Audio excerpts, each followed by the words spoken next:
Hi friends, Karthik Deepa சீரியலில் சூப்பரான ஒரு ப்ரோமோ வந்திருக்கு. நம்ம அதை பற்றி தான் இந்த வீடியோக்குள்ளே பார்க்க போகிறோம். வாங்க நம்ம வீடியோக்குள்ளே போகலாம். தீபா இறந்ததுக்கப்புறமா 6 மணிக்கு அப்புறமா அப்படின்னு சொல்லிட்டு ஒரு கதையை எடுத்துகிட்டு போகிறாங்க. அதில் கார்த்தி வந்து கிராமத்துக்கு வராங்க. கிராமத்தில் பார்த்தோம்னா அவங்க தாத்தா பாட்டி இருக்கிறாங்க. அப்போ அங்கே ஒரு கோயில் இருக்குது. அந்த கோயில் வந்து 30 வருஷமாக வந்து பூட்டி கிடக்குது. ஏன்னு பார்த்தோம்னா அவங்க அதாவது கார்த்தியோட மாமா வந்து யாரையோ ஒரு பொண்ணை வந்து கல்யாணம் பண்ணிக்கிட்டாங்க. அதாவது லவ் மேரேஜ் பண்ணிக்கிட்டாங்க. இதனால அந்த ஊருக்குள்ள ஏதோ ஒரு பிரச்சனை ஏற்பட்டு அந்த கோயிலை வந்து பூட்டுற மாதிரிக்கு ஒரு நிலைமை ஏற்பட்டுருச்சுது. அதுக்கடுத்து பார்த்தோம்னா 30 வருஷத்துக்கு அதுக்கப்புறமா தாத்தாவோட கனவுல வந்து அந்த கோயிலை திறக்கணும் அப்படின்னு சொல்லிக்கிட்டு ஊர் மக்களுக்கு நல்லது நடக்கணும்னா அந்த கோயிலை திறக்கணும் அப்படின்னு சொல்லிட்டு தாத்தாவுக்கு ஒரு கனவு வருது. இதை வந்து பாட்டிக்கிட்ட சொல்லவும் அப்போ வந்து பாட்டி சொல்கிறாங்க, என்னங்க நீங்கள் சொல்கிறதுலாம் சரிதான், ஆனால் அந்த கோயிலை திறக்கிறத நினச்சா எனக்கு ரொம்ப பயமாக இருக்குது, இதனால பிரச்சனை வந்துடக்கூடாது, எது வந்தாலும் நான் பார்த்துக்கிடுது அப்படின்னு சொல்லிட்டு கோயிலை திறக்கிறதுக்காக போகிறாங்க. அவங்க சொன்ன மாதிரிக்கே பார்த்தோம்னா அங்கே ஒரு வில்லத்தனமான ஒருத்தங்களை வராங்க, ஒரு கேரக்டர் எடுத்துகிட்டு வராங்க. இந்த கோயிலை உங்களை யாருக்கிட்ட திறக்க சொன்னால் நீங்கள் திறக்கக்கூடாது, உங்கள் பையனால் தானே அந்த கோயிலை மூடணும், அதனால உங்கள் பையன் வந்து தான் அந்த கோயிலை திறக்கணும் அப்படிங்கிறாங்க. இதனால வந்து தாத்தா சொல்கிறாங்க, நம்ம குடும்ப பிரச்சனை காரணமாக நீ வந்து இந்த கோயிலை திறக்க விடாமல் நம்ம 30 வருஷம் இருந்துட்டோம், ஆனால் அந்த ஊர் ஜனங்களுக்காக இப்போ நம்ம அந்த கோயிலை திறக்கணும், சொல்ல போனக்கே மழை தண்ணிலாம் இல்லாமல் இந்த ஊர்க்காரங்க எல்லாருமே கஷ்டப்படுறாங்க, நம்மளால் ஜனங்க எதுக்கு கஷ்டப்படணும், அதனால் நான் கோயிலை திறக்க தான் செய்வேன் அப்படிங்கும்போது நீ எக்காரணத்துக்கு கொண்டு கோயிலை திறக்க விட மாட்டேன் அப்படின்னு சொல்லி சண்டை போட்டுட்டு இருக்கும்போது பார்த்தோம்னா திடீர்னு ஒருத்தர் வந்து அந்த பூட்டை வந்து உடைக்கிற சவுண்டு கேட்கு. அது யாருன்னு பார்த்தா கார்த்தி தான் வந்து உடைக்கிறாங்க. இதை பார்த்ததுமே அந்த வில்லத்தனமான உலங்கு வந்து உடனே போலீஸில் கம்ப்ளைண்ட் கொடுத்துருந்தாங்க. போலீஸ்காரங்க வரவும் அப்போ தாத்தா சொல்கிறாங்க, இது எங்கள் குடும்ப சண்டை, இதை நாங்கள் பேசி தீர்த்து கொடுத்தோம் அப்படின்னு சொல்லவும் அவங்களும் சரி நீங்கள் பேசி தீர்த்துக்கிடுங்க அப்படின்னு சொல்லிட்டு அங்கேருந்து கிளம்பி போகிறாங்க. அதுக்கப்புறம் பார்த்தோம்னா கார்த்தி வந்து கோயிலை திறந்து அவங்க வந்து அந்த லிங்கத்துக்கு வந்து சாமிக்கு அவங்க அபிஷேகம்லாம் அவங்க கையாலே பண்ணுறாங்க. இதுக்கப்புறமா வந்து அந்த வில்லன் சொல்கிறாங்க, இந்த கோயிலை நீ நடத்திடுதுன்னு நானும் பார்க்குறேன், உன் மகன் வந்தால் மட்டும்தான் அந்த கோயிலில் வந்து எல்லா பூஜைகளும் பண்ணால் நீ வந்து நான் அனுமதி கொடுப்பேன், இல்லைன்னா கொடுக்க மாட்டேன், ஒழுங்கு மாதிரியே கோயிலை பூட்டியே தான் தீரணும் அப்படின்னு சொல்லவும் இதனால் வந்து ஊர் ஜனங்க எல்லாருமே வந்து அவங்ககிட்ட சொல்லுறாங்க, உங்கள் எப்படியாவது உங்கள் பையனை நீங்கள் வர சொல்லி இந்த கோயிலை வந்து திறங்க அப்படின்னு சொல்லிட்டு இருக்கிறாங்க.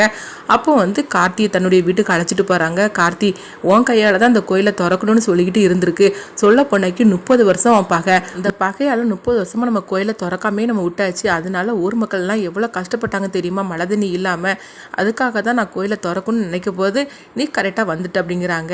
உடனே வந்து கார்த்தி கேட்குறாங்க, என்ன தத்தா பிரச்சனை, அதாவது குடும்ப சண்டைன்னு சொல்லிட்டு இருக்கிறீங்களே என்ன பிரச்சனை அப்படிங்கும்போது எல்லாமே உங்கள் மாமாவால் தான், உங்கள் மாமா வந்து காதலிச்சு கல்யாணம் பண்ணிக்கிட்டா, அதில் வந்து பிரச்சனையால் தான் இந்த கோயிலை மூட வேண்டியதாக ஆகிப்போச்சுது, இப்போ உங்கள் மாமா வந்தால் மட்டும்தான் இந்த பிரச்சனைக்கு வந்து ஒரு முடிவு கட்ட முடியும் அப்படிங்கவும் சரி மாமாவை கூப்பிட வேண்டியதுன்னு அப்படிங்கிறாங்க. அவன் எப்போ கல்யாணம் பண்ணிக்கிட்டு போனான்னா அன்னைக்கு தான் நான் அவனை லாஸ்ட்டாக பார்த்தேன், அதுக்கப்புறம் நான் அவனை பார்க்கவே இல்லை, அவனும் வந்து என்னை சந்திக்கவே இல்லை, ஆனால் உங்கள் அத்தை இருக்கா பாரு, அவள் ரொம்பவே வில்லத்தனமாக பிடிச்சவளாக்கும், அவள் லேஸ்பட்டவ கிடையாது அப்படிங்கிறாங்க. சொல்லிட்டு பார்த்தோம்னா அவங்க அத்தையோட கேரக்டரை காட்டுதாங்க. அவங்க தான் சாமுண்டீஸ்வரி, அவங்களுக்கு 4 பொண்ணுங்க இருக்கிறாங்க. அவங்களுடைய கேரக்டர் வந்து ரொம்பவே ரஃபாக இருக்கிற மாதிரி காட்டுறாங்க. அவங்க வந்து ஏதாவது ஒரு ஆம்பளை கூட அவங்க மேலே டச் பண்ணக்கூடாது, அவங்க மாலை போடும்போது அப்படின்னு சொல்லிக்கிட்டு அந்த மாலையை கூட அவங்க கூட வந்து ஒரு பிஏ மாரிக்கு ஒருத்தங்க இருக்காங்க, அவங்க தான் அந்த மாலையை வாங்கி அவங்க சாமுண்டீஸ்வரி கழுத்தில் போடணும், அந்த அளவுக்கு ரொம்பவே ஒரு ரஃப்பான கேரக்டர் அப்படின்னு சொல்லிட்டு சாமுண்டீஸ்வரி கேரக்டரை வந்து காட்டுதாங்க. இதை வந்து அவங்க தாத்தா வந்து அவங்க நான் கேள்விப்பட்டது வரைக்கும் இப்படியாக்கும் அப்படின்னு சொல்லிட்டு கார்த்திகிட்ட சொல்லும் போது அப்போ கார்த்தி சொல்கிறாங்க, தாத்தா இந்த பொறுப்பை நான் ஏற்றுக்கிடுதேன், மாமாவை அத்தையும் நான் வீட்டுக்கு அழைச்சிட்டு வரேன் அப்படிங்கிறாங்க. கார்த்தி நீ நினைக்கிற பொருளை கிடையாது, இது வந்து அவளை லேஸ்பட்ட காரியம் கிடையாது, கண்டிப்பாக உங்கள் மாமா வர சம்மதிப்பா, ஆனால் அவங்க அத்தை இருக்கா பாரு அவள் சம்மதிக்கவே மாட்டா, அதனால இது நீ நடக்காத காரியமாக்கும் அப்படிங்கிறாங்க. அப்போ கார்த்தி சொல்கிறாங்க, தாத்தா எதுவுமே சரிதான், பேசி தித்தாக்கி இந்த விஷயம் எல்லாமே முடிஞ்சிடும், அதனால் நீங்கள் கவலைப்படாதீங்க, அத்தை மாமாவும் நம்ம வீட்டுக்கு அழைச்சிட்டு வந்து அவங்க கையாலேயே கோயிலில் வந்து பரிகார பூஜை செய்து இந்த கோயிலை திறக்க வேண்டியது என்னுடைய பொறுப்பு அப்படிங்கிறாங்க.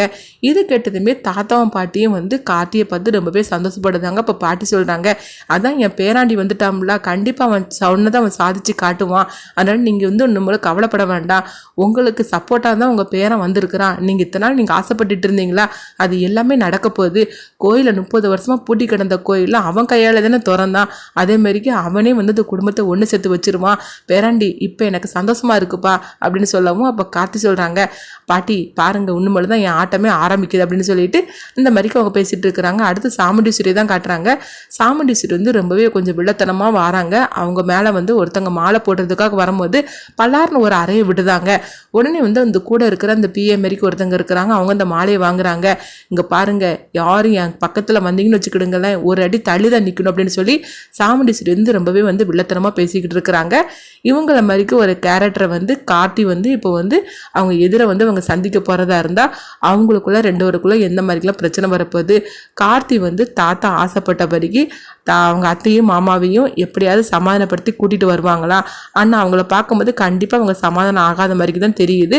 சாமுண்டீஸ்வரி கேரக்டரை பார்க்கும்போது அப்படிப்பட்ட ஒரு கேரக்டரை வந்து கார்த்தி வந்து தன் வழிக்கு கொண்டுட்டு வருவாங்களா? என்ன மாதிரிக்கு அடுத்து அந்த கதையை கொண்டுட்டு போகிறாங்கன்னு சொல்லி நம்மளே வெயிட் பண்ணி பார்க்கலாம்.